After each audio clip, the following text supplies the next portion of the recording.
بسم اللہ الرحمن الرحیم۔ السلام علیکم ورحمۃ اللہ وبرکاتہ۔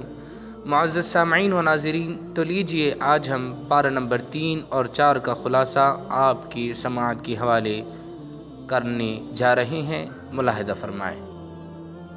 پارہ نمبر 3 میں جو اہم موضوعات اللہ رب العزت نے بیان کیے ہیں وہ یہ ہیں: نمبر 1، انبیاء علیہم السلام کے درجات اور فضیلت، یعنی تفضیل بین الانبیاء۔ اللہ تعالیٰ نے مختلف انبیاء علیہم السلام کو مختلف درجات عطا فرمائیں۔ بعض کو کلام کا شرف جیسے حضرت موسیٰ علیہ السلام، اور بعض کو معجزات دیے جیسے حضرت عیسیٰ علیہ السلام وغیرہ انبیاء علیہم السلام۔ اس سے معلوم ہوتا ہے کہ نبوت سب کی حق ہے، مگر درجات میں فرق ہے۔ دوسرا موضوع جو اس پارے میں بیان کیا گیا ہے وہ صدقہ اور اخلاص ہے۔ صدقہ اس وقت قبول ہوتا ہے جب خالص اللہ کے لیے ہوں۔ ریاکاری سے دیا گیا صدقہ ضائع ہو جاتا ہے۔ سورہ بقرہ کی آیت نمبر 264 میں ریاکار کے عمل کو پتھر پر مٹی کی مثال سے واضح کیا گیا ہے۔ تیسرا موضوع پارہ نمبر 3 میں بیان کیا گیا وہ سود اور ربا کی حرمت ہے۔ سود کو سختی سے حرام قرار دیا گیا۔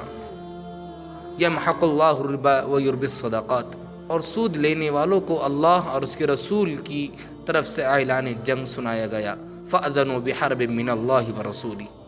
یہ اسلام کے معاشی نظام کی بنیاد ہے کہ ظلم اور استحصال ختم ہو۔ چوتھا مضمون پارہ نمبر 3 میں یہ بیان کیا گیا کہ وہ آیت الکرسی ہیں۔ اس میں اللہ تعالیٰ کی وحدانیت، قدرت اور علم کامل کا بیان ہے۔ یہ قرآن کریم کی عظیم ترین آیت ہے۔ تیسرے پارے میں جو 5واں مضمون ہے وہ دین میں جبر نہیں، لا اکراہ فی الدین۔ اسلام زبردستی قبول نہیں کروایا جاتا بلکہ دلیل اور حکمت سے دعوت دی جاتی ہے۔ چھٹا مضمون جو سورہ آل عمران کا آغاز ہے۔ اس صورت میں قرآن کی حقانیت، توحید، اہل کتاب کے شبہات کا جواب دیا گیا، باطل نظریات کی تردید اور حق کی وضاحت کی گئی۔ پارہ نمبر 4 کا خلاصہ۔ پارہ نمبر 4 میں جو اہم موضوعات اللہ رب العزت نے پیش کیے ہیں وہ یہ ہیں: نمبر 1، حضرت ابراہیم علیہ السلام کی ملت۔ اللہ نے فرمایا، یہود و نصارہ کے دعووں کی تردید کرتے ہوئے بتایا گیا کہ حضرت ابراہیم علی نبینا علیہ السلام نہ یہودی تھے نہ عیسائی، بلکہ خالص موحد تھے۔ ما کان ابراہیم یہودیا ولا نصرانیا ولکن کان حنیفا مسلما۔ دوسرا موضوع پارہ نمبر 4 میں یہ بتایا گیا کہ خانہ کعبہ کی فضیلت۔ خانہ کعبہ کو سب سے پہلا عبادت گاہ قرار دیا گیا اور حج کو فرض عبادت بتایا گیا۔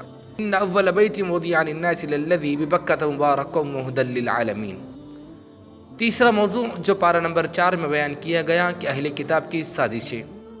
بعض اہل کتاب کی طرف سے مسلمانوں کو دین سے ہٹانے کی کوششوں کا ذکر ہے اور مسلمانوں کو خبردار کیا گیا۔ چوتھا مضمون جو پارہ نمبر 4 میں بیان کیا گیا وہ غزوہ احد کا واقعہ ہے۔ وَلَقَدْ نَصَرَكُمُ اللَّهُ بِبَدْرٍ وَأَنْتُمْ أَذِلَّةٌ فَاتَّقُوا اللَّهَ لَعَلَّكُمْ تَشْكُرُونَ إِذْ تَقُولُ لِلْمُؤْمِنِينَ أَلَنْ يَكْفِيَكُمْ أَنْ يُمِدَّكُمْ رَبُّكُمْ بِثَلَاثَةِ آلَافٍ مِّنَ الْمَلَائِكَةِ مُنزَلِينَ۔ غزوہ احد میں مسلمانوں کی وقتی شکست کی وجہ سے اطاعت رسول میں کمی، بعض صحابہ کا مورچہ چھوڑ دینا تھا۔